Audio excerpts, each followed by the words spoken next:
This is a $4 million scrambled egg. Well, it's not just an egg. It's a vegan egg made from mung beans that, well, scrambles just like an egg. It sounds good? Okay, well, that's good. Wow, you kept a lot of that Alabama accent, huh? I try to retain a little bit of it. Josh Tetrick thought if we can make plant-based milks, cheeses, and butters, surely someone developed an egg alternative. It sounds so simple. Apparently, it's anything but. Just so you know, because you can scramble something in the lab doesn't mean necessarily you can scale it. There are 3 numbers to look out for in this story. 3,000, the amount he had in his savings when he launched his startup.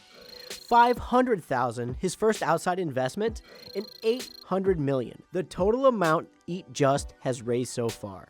Here's how Josh Tetrick went from crashing on his girlfriend's couch to sitting atop a $1.2 billion startup called Eat Just. For CNBC Make It, I'm Nate Skid. This is Founder Effect. Josh grew up in Alabama where football is religion, and he was dead set on going pro as a linebacker. You're in a culture where all that is supported. So I'm going around telling people I'm going to be a professional football player, and folks are egging it on a little bit. You know, they're encouraging it. Even though he graduated at the bottom of his class with a 2.1 GPA, he landed on the football team at West Virginia, where he had a humbling experience. I realized that I probably wasn't going to be good enough to play in the NFL because the other players, many of them were better than me, and they weren't getting drafted to play in the NFL. Josh needed a new place to direct his energy, something he could fully devote himself to, something that could fill the void in his life left by football. And I just decided, for lack of a better option, in the meantime, it would be academics. With a new challenge to overcome, Josh raised his GPA to a 4.0 before transferring to Cornell in 2002. Like a lot of college students, he wanted to find a way to give back, so he went to work for a nonprofit, which brought him to places like Liberia, Kenya, Nairobi, and Cape Town. In fact, it was in Cape Town where he came across a book that would change his life, called Fortune at the Bottom of the Pyramid.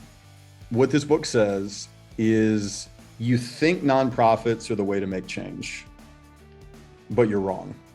That capitalism is a system, it is a force, and yet can do a lot of wrong in the world. But if used correctly, it can do a lot of right in the world. Yeah. And it really opened up my eyes. So he moved back to the States and enrolled in law school at the University of Michigan. And I was really soaking up a lot of these ideas around what are models, what are businesses, what are ways to use the market to solve urgent problems. So instead of, paying attention to contract law class or constitutional law, now my mind was really rolling about these things. What does it look like? What does it look like to start a company? But it was a childhood friend and devoted animal advocate who pushed him to leverage his ambition for the greater good. I've had a best friend named Josh Tetrick since I was 13, and he was always in my ear. Do you know about the food system? Do you know about what goes on your plate? He convinced him that egg-laying hens were some of the most abused animals in the food system. Together, they came up with a simple question that would help our feathered friends. Can a plant scramble like an egg? That sounds like a question you would ask your friends while you're smoking weed in the backyard. It happened to kind of take you into the conversation where I would say, Josh, all right, what animal out there do you think needs the most help? And Josh would say egg-laying hens. And I would say, tell me more. And he said, well, there are tens of billions of hens that are laying eggs. There are over 1 trillion eggs that are laid every single year. It's really challenging to replace that. And so remember, I'm coming from also this experience of Fortune at the Bottom of the Pyramid, CK Prahlad, seeing that nonprofits aren't moving fast enough, trying to find my next version of football. And I'm like, well, tell me more about these egg-laying hens. How much money do you want to put into this? How much do you have to invest to start up? I got about $3,000 in my bank account. I'm sleeping on my ex-girlfriend's couch in LA. Her name is Jill. So our first headquarters was on her 6-foot couch in her studio apartment. She gave me a timetable and she said, you got to figure it out for 6 months. Josh was buying plant and protein products from Target and baking cupcakes and cookies with them. Nothing worked, let alone scrambled. If he was going to find a viable egg substitute, he needed some cash. How'd you get some money without a product? So got to talking to Josh again, and we thought about some of these early stage investors that might be open to this. And I was able to get a meeting with Khosla Ventures, run by a guy named Vinod Khosla and a guy named Samir Cole. And I sat down with Samir and I presented this idea. And I'll pitch to you like I'm talking to Samir. Over 1 trillion eggs are laid every single year around the world by all these billions of chickens. It requires all this land and all this water. What would it look like if we found a way to do it much more efficiently, in a way that would taste better, in a way that would be more cost effective, in a way that would be kinder to animals? What if we could find a plant, a bean, a grain, who knows, to do it better? And we could really build a company around that. Coastal Ventures invested $500,000 in the idea, and that was sufficient to get me off Jill's couch.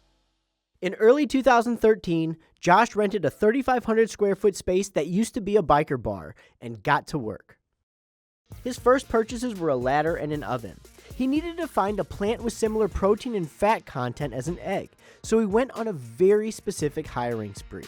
One of the most important things we had to realize is that to figure out a way to make a plant from an egg is going to require more than just food scientists. We also knew we needed chefs, because there's something about a chef, the taste, the intuition, that we felt were going to be really important. But then we realized chefs and food scientists are not sufficient. We need biochemists, because there's something about how the protein works. We need engineers, because we have to figure out a way to pull the protein from the bean or from the grain, whatever we find. So all of a sudden, months into it, we need 4 disciplines. Then we realized, well, we also need folks that are crunching a lot of this data. Josh hired from 15 different scientific disciplines. He stole workers from Kellogg's and Unilever, poached engineers from Bay Area biotech startups, and lifted chefs from Michelin-starred restaurants. I know those aren't cheap positions, so I'm guessing that $500,000 went pretty quickly, but did it get you to a proof of concept? How long did it take you to land on something that you guys were like eating and feeling like it was getting close? So I thought it would take us about a year and a half to find something that scrambled like an egg. That's what I thought. And it really wasn't until 4 or 5 years later where we were able to really nail it. Texture of an egg in the pan still tasted very beany, but you would look at it and be like, all right, there's something here. So you're not even talking about like, we got a great tasting, great textured egg. You're like, no. You understand? We just finally scrambled the egg. We haven't worked on the flavor yet. Oh yeah, no, I'm excited about the scramble. That's right. One of the most important moments in the history of the company was the first time a plant scrambled. How much do you think you spent to get to that point where you had a plant that scrambled? Probably about 3 to 4 million. Josh was about to learn the biggest lesson of his entrepreneurial life, and it cost him millions of dollars. Not understanding how this works, I see that and think, oh, we're going to be launching this in 6 months now. Like, we got this. We'll figure it out. Yeah, it tastes like a bean. We'll work on that. But we should get ready to launch this. And that ended up being wrong. Just because you can do something in the lab does not at all mean you can do something at commercial scale. It wasn't until late 2018 that we launched Just Egg in US retail. How are you getting more investment at this time to kind of keep this going? We raised capital from a firm called Horizons Ventures. We raised another round from Coastal Ventures, from Founders Fund, from a group called the Collaborative Fund. And it was not different. It was the same thing. It's taking us longer than we need to. We, want to keep pushing to be able to do it. And we're at a stage now, we've raised north of $700 million. Today, Just Egg is in tens of thousands of stores in almost every major retailer, including Walmart, Costco, and Whole Foods. All in, they've sold some 250 million eggs. But it hasn't always been easy. In 2017, Josh had to let go of his entire board. There's a feeling now, like, are we doing something wrong, right? Is the kind of team that we have, the kind of folks around us, are we set up in the way to really optimize what we're trying to do? So we sat down together as a board. It was a really hard conversation. It was a rough time, and decided we got to essentially start how we're doing this over. So there was a period of time where I was the sole member of the board. I would imagine that the pressure of not putting a product out would have weighed heavily on you every month, every year, every email that you got that was like, hey, just checking in to see your progress. First and foremost, it just wasn't good internally. The company started to make an egg from a plant happen that we eventually, called Just Egg, but we just couldn't figure out how to do it. The vast majority of my energy was, what can we do today to increase the probability that it will happen? In 2017, the company began pursuing a line of cultivated meat. Currently, good meat is sold in Singapore, but the company plans to begin production in the United States in early 2023. Don't sleep on good meat. We've become the first company to ever receive regulatory approval and to go on and sell real meat without the need to slaughter an animal. For Josh, he says the difficulty of scaling his business is challenging him in the best possible way. I just wanted more of my energy. I missed plenty of tackles playing football, right? But when you miss a tackle and the running back, gallops on for 40 yards, the fewer seconds you can spend in a moment of regret, and the quicker you can just say, all right, like next play, the more effective you're going to be.